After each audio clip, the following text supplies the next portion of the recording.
किसी ने बड़े कमाल की बात कही है कि पिता कभी नहीं कहते कि मेरे पास पैसा नहीं है और मां कभी नहीं कहती कि मेरी तबीयत खराब है। बस इन्हीं दो झूठ की वजह से दुनिया सुंदर बनी हुई है। नमस्ते, मैं हूं आरजे कार्तिक। एक बड़ी छोटी सी कहानी आपको सुनाता हूं एक बिजनेसमैन की, जिनके पास बहुत सारा पैसा था, जिन्होंने अपने बेटे को पाल पोस कर खुद ही बड़ा किया क्योंकि उनकी पत्नी का देहांत हो चला था। बच्चा पढ़ाई में बहुत अच्छा था। एक दिन बेटा घर आया और आकर के बोला कि पापा, अगर मैंने इस बार कॉलेज में टॉप कर दिया फाइनल एग्जाम में तो आप मुझे क्या दिलाएंगे। पिताजी ने कहा, बताओ तुम्हें क्या चाहिए। तो उसने कहा कि पापा, अपने शहर में वो महंगा शोरूम खुला है ना, महंगी कार वाला, सबसे लग्जरी कार आई है अपने शहर में, मुझे वही वाली गाड़ी चाहिए। पापा ने कहा, ठीक है बेटा, अगर तुम कॉलेज में टॉप कर जाते हो, सबसे बेहतर प्रदर्शन करते हो, तो कार तुम्हारी। बात पक्की हो गई। लड़के ने डबल एफर्ट्स के साथ और मेहनत के साथ पढ़ाई की और सच में कमाल कर दिया। जिस दिन वो कॉलेज पहुंचा रिजल्ट देखने के लिए, तो वहीं से कॉल कर दिया कि पापा, आपके बेटे ने टॉप कर दिया है, अब घर के आंगन में आकर के वो गाड़ी खड़ी हो जाए, बस यही मैं चाहता हूं। मैं मिठाई लेकर के दोस्तों के साथ पार्टी करके कुछ टाइम बाद घर आ रहा हूं, आप गाड़ी तैयार रखना। पिताजी ने कहा, ठीक है। बहुत खुश हुए, वाह क्या बात है। लड़के ने दोस्तों के साथ पार्टी की, मिठाई खरीदी, घर पहुंचा 2-3 घंटे बाद तो निराश हो गया, उदास हो गया। घर के आंगन में गाड़ी नहीं थी। उदास मन से पिताजी के कमरे में गया। पिताजी बड़े खुश थे कि वाह बेटा, कमाल कर दिया ये वो, और उसे गिफ्ट दे दिया, ये तुम्हारे लिए। बेटे का दिमाग जो है खराब हो चुका था कि पापा ये कर क्या रहे हैं, बात क्या हुई थी और क्या गिफ्ट दे रहे हैं। फिर भी उसने पिताजी को प्रणाम किया, चरण स्पर्श किए और गया अपने कमरे में। जाकर के गिफ्ट को अनरैप किया तो अंदर रामायण जी थी। उसने कहा, मुझे रामायण जी दे दी। उसने रामायण जी को वहीं रखा और एक चिट्ठी लिख दी कि पापा, अगर आज मां होती तो वो मुझे मेरी मनपसंद कार दिला देती। आपने तो मेरी बात ही नहीं मानी। एक चीज मांगी थी आपसे, वो भी नहीं दी। अब मैं जा रहा हूं घर छोड़ के, बहुत मेहनत करूंगा, कार खरीदूंगा, उसी कार से आऊंगा वापस। पापा, आपने मुझे उदास कर दिया और अपना नंबर बंद कर रहा हूं, मुझसे कांटेक्ट करने की कोशिश मत करना। लड़का चला गया घर छोड़ के, दूसरे शहर में चला गया, नौकरी करने लगा। धीरे धीरे अपनी स्किल्स को बढ़ाता चला गया। छोटा सा एक बिजनेस शुरू कर दिया, कमाल पर कमाल होने लगा। और लड़के ने एक दिन फाइनली वो कार खरीद ली जो पिताजी से गिफ्ट में चाहता था। जब कार उसने खरीद ली, जब कार उसके पास आ गई, कार को लेकर के अपने घर पहुंचा जहां वो रहता था।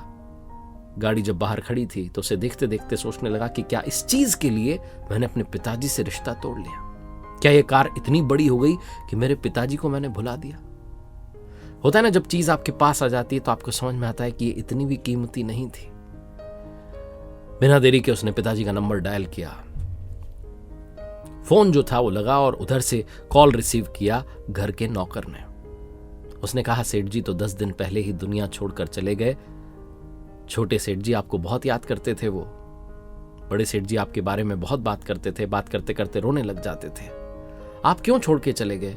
आपने नंबर भी बदल लिया, आपसे कोई आपका पता भी नहीं था, कांटेक्ट नहीं हो पाया, हम बता भी नहीं पाए कि अब सेठ जी नहीं है दुनिया में। इस लड़के ने जब ये सब सुना तो हिल गया, दिमाग खराब हो गया। बोले, क्या करें? अगली सुबह फ्लाइट पकड़ के अपने शहर पहुंच गया, पिताजी के घर गया, उसी कमरे में जहां पिताजी ने आखिरी बार इसे गिफ्ट दिया था। वहां पिताजी की तस्वीर टंगी हुई थी, उस पर माला लगी हुई थी। प्रणाम किया। वहीं रामायण रखी हुई थी। रामायण जी को उठाया और खोला तो पहले ही पेज पर वहां एक चिट्ठी रखी हुई थी जिस पर लिखा था कि मेरे बेटे, तुमने कमाल कर दिया है, मेरा सिर जो है गर्व से ऊंचा हो गया है, तुमने कॉलेज में टॉप कर दिखाया, पढ़ाई में कमाल कर रहे हो। मैं तुम्हें तुम्हारा गिफ्ट तो देना ही चाहता हूं, साथ में कुछ संस्कार मिले, इसलिए रामायण जी भेंट कर रहा हूं। और तभी एक लिफाफा सरक करके नीचे गिरा, तो लिफाफा खोला तो उसमें कार की चाबी थी और पेमेंट कर दिया था वो कैश में, तो उसका बिल भी था। लड़के को समझ में आया कि पिताजी ने वो जो गिफ्ट दिया था, उसकी पैकिंग को समझ करके मैं पता नहीं क्या समझ बैठा। पिताजी ने तो मेरी मनपसंद कार मुझे दे दी थी, मैं ही नहीं समझ पाया। रोता चला गया, रोता ही रह गया। पिताजी तो अब नहीं थे, कार तो थी, लेकिन पिताजी नहीं थे। जो जीवन थे, जो संपूर्ण जीवन थे, उनसे आखिरी बार मिल भी नहीं पाया। ये कहानी उस बेटे की और पिता की नहीं है, कहानी आपकी हमारी है। ईश्वर भी हम तक जो हम चाहते हैं वो गिफ्ट्स पहुंचाता है। भगवान हम तक वो पहुंचाते हैं जो हम चाहते हैं, लेकिन उसकी पैकिंग कुछ और होती है गिफ्ट की, और इस चक्कर में हम उनसे नाराज हो जाते हैं, दूरी बढ़ा लेते हैं, भगवान से दूर हो जाते हैं, ऊपर वाले से दूरी बढ़ा लेते हैं।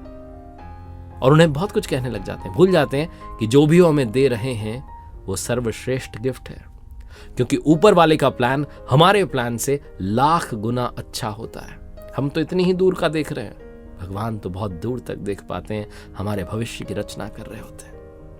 एक बार फिर से वही बात जो अक्सर कहता हूं, कर दिखाओ कुछ ऐसा कि दुनिया करना चाहे आपके जैसा। मेरी नई किताब को बहुत सारा प्यार देने के लिए थैंक यू सो मच। कर दिखाओ कुछ ऐसा मेरी किताब Amazon, फ्लिपकार्ट बुक स्टोर्स पर अवेलेबल है, मंगवाएं और पढ़ें। उम्मीद है आपको पसंद आएगी। और साथ ही मेरी वेबसाइट www.rjkarthik.in, जहां कुछ कोर्सेज हैं, उम्मीद है आपको कोर्सेज भी पसंद आएंगे।